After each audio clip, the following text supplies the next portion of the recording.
श्री सद्गुरु महाराज की जय। भारतवर्ष ने बहुत ही ऋषि मुनि एवं संत पुरुषों को जन्म दिया है। 20वीं सदी के महान संत सद्गुरु महर्षि में ही परमहंस जी महाराज भी उन्हीं में से एक हैं। ऐसे महान संत की सेवा में रहने वाले पूज्य गुरु सेवी भगीरथ बाबा की महिमा का बखान करना बहुत कठिन है। गुरुदेव की शारीरिक सेवा में सबसे आगे रहने वाले शिष्यों में से ये एक हैं। ऐसे महान गुरु सेवक की जीवनी पढ़ना या सुनना बहुत ही सुखदाई मालूम पड़ता है। बचपन से ये बड़े तेजस्वी थे। जब ये घुटने के बल पर चलते थे तब इनके दरवाजे पर एक पंडित जी आए। उस दिन ये दरवाजे पर खेल रहे थे। इन्हें देखते ही पंडित जी अचानक बोलते हैं, यह लड़का नीचे में नहीं रहेगा। इतना सुनते ही इनके पिताजी चिंतित हो गए। उनको लगा कि पंडित जी कह रहे हैं कि नीचे में नहीं रहेगा, मतलब यह मर जाएगा। जब पंडित जी ने उनके पिता को देखा तो वह कहते हैं, मेरे कहने का मतलब यह है कि यह बहुत ऊंचा आदमी बनेगा। ये कभी कभी खेत में भी जाया करते थे। गुरु महाराज पूज्य बाबा के संयम और जीवन का बहुत ख्याल रखते थे। ये गुरुदेव की स्थूल सेवा ही नहीं बल्कि सूक्ष्म सेवा भी करते थे। अंतिम समय में भी गुरु महाराज इन्हीं से सेवा लेते रहे और हमेशा कोमलता का व्यवहार करते रहे। एक दिन गुरु महाराज अचानक बोलते हैं, बकरी का दूध पिलाओ। पूज्य बाबा सोचने लगे, अभी बकरी का दूध कहाँ से लाएं? दिन के 2-2:30 बजते होंगे।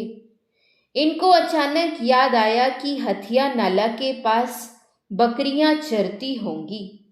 कोई दूध देने वाली बकरी होगी तो दूध ले लेंगे।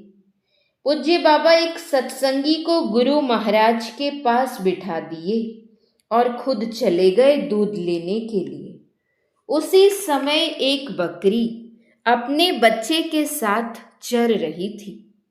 इन्होंने लगभग 100 ग्राम दूध दूह लिया और गुरु महाराज के पास ले आए। जैसे ही गुरु महाराज के पास लाते हैं, गुरु महाराज ने पीने से मना कर दिया। इन्हें आश्चर्य हुआ कि अभी तो गुरु महाराज दूध मांग रहे थे और अब लेने से मना कर रहे हैं। तब इन्हें लगा कि इन्होंने तो बकरी वाले से पूछा ही नहीं, तो ये दूध तो चोरी वाला दूध हो गया। इसलिए शायद गुरु महाराज ने नहीं पिया। ऐसे थे हमारे गुरु महाराज।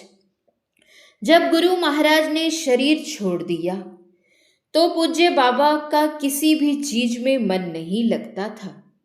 गुरु महाराज को ये इतना याद करते थे कि कभी कभी ये रोने भी लग जाते थे। ये सोचने लगे कि हम अपना जीवन अब कैसे बिताएंगे, कहाँ जाएंगे, आदि इन सब बातों को यह सोचकर चिंतित रहने लगे। क्योंकि गुरु महाराज के शरीर छोड़ने के बाद कुप्पा घाट बिल्कुल वीरान सा प्रतीत होने लगा। गुरु महाराज ने इन्हें अपना मानस पुत्र कहा है। इनके बारे में जितना भी कहा जाए कम ही होगा। मौज में जब गुरु महाराज आते थे तो इन्हें एक बार यह भी आशीर्वाद मिला है कि तुम्हारा गला कभी खराब नहीं होगा। गुरु महाराज के एक भक्त का बड़ा ही रोचक संस्मरण है। युवा अवस्था में एक भक्त ने संकल्प लिया कि गुरु मंत्र का अटूट जाप करते हुए पैदल ही गुरुदेव के दर्शन के लिए कुप्पा घाट जाना है। दृढ़ निश्चयी और दृढ़ विश्वासी भक्त को रास्ते में बहुत कठिनाइयों का सामना भी करना पड़ा। जैसे चलते हुए उन्हें रास्ते में परिचित व्यक्ति या जाते हुए लोगों का झुंड मिल जाता तो वे कट छट कर उनसे अलग हो जाते और आगे की ओर निकल जाते। उन्हें गंगा पार होकर कुप्पा घाट पहुंचना था। नाव पर चढ़कर वे मोटर के बगल में बैठ गए, जहां की काफी आवाज हो रही थी, लेकिन अपने गुरु मंत्र के अटूट जाप को बनाए रखे। कुप्पा घाट पहुंचते ही गुरु निवास पहुंचे, लेकिन ये क्या, गुरुदेव तो बाहर में थे ही नहीं। इनकी व्याकुलता बढ़ने लगी। इनको प्रेरणा मिली कि पर्दा हटाकर देखते हैं, तो उतने में देखते हैं कि गुरुदेव की मुखाकृति सामने थी। गुरु महाराज आराम कर रहे थे। जब गुरु महाराज को व्हीलचेयर पर टहलाया जा रहा था, तो सामने जाकर इन्होंने गुरु महाराज को प्रणाम किया। गुरु महाराज ने उनको निहारते हुए कहा, क्या मांगते हो, मांगो। वह घबरा गया, क्योंकि ऐसा उन्होंने सोचा ही नहीं था। क्या मांगू मन में विचार कर रहे थे। पुनः गुरुदेव ने पूछा, मांगते क्यों नहीं हो, मांगो। यह स्तंभित होकर मन को समझाने लगे कि गुरुदेव 3 बार ही बोले हैं।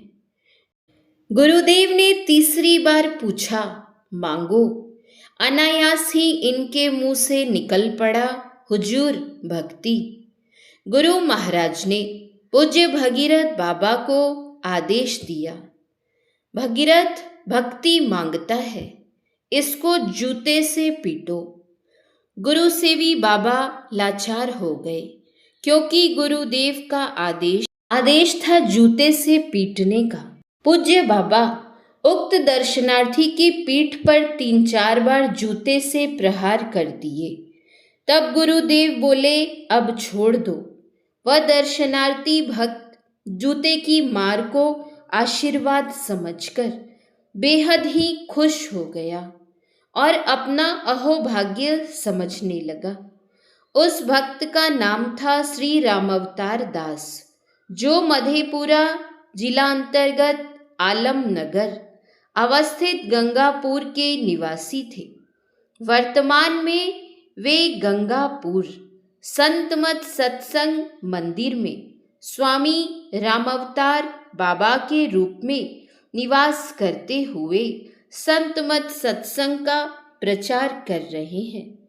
ये जो आप वीडियो में चित्र देख रहे हैं, ये वही भक्त हैं जिनका संस्मरण मैं आप लोगों को सुना रही थी। श्री सद्गुरु महाराज की जय। ऐसे ही संस्मरण को सुनने के लिए हमारे चैनल को सब्सक्राइब करें और हमारी वीडियो को ज़्यादा से ज़्यादा शेयर करें, ताकि अन्य लोग भी इस वीडियो का लाभ उठा सके। श्री सद्गुरु महाराज की जय। श्री सद्गुरु महाराज की जय। श्री सद्गुरु महाराज की जय। जय गुरु।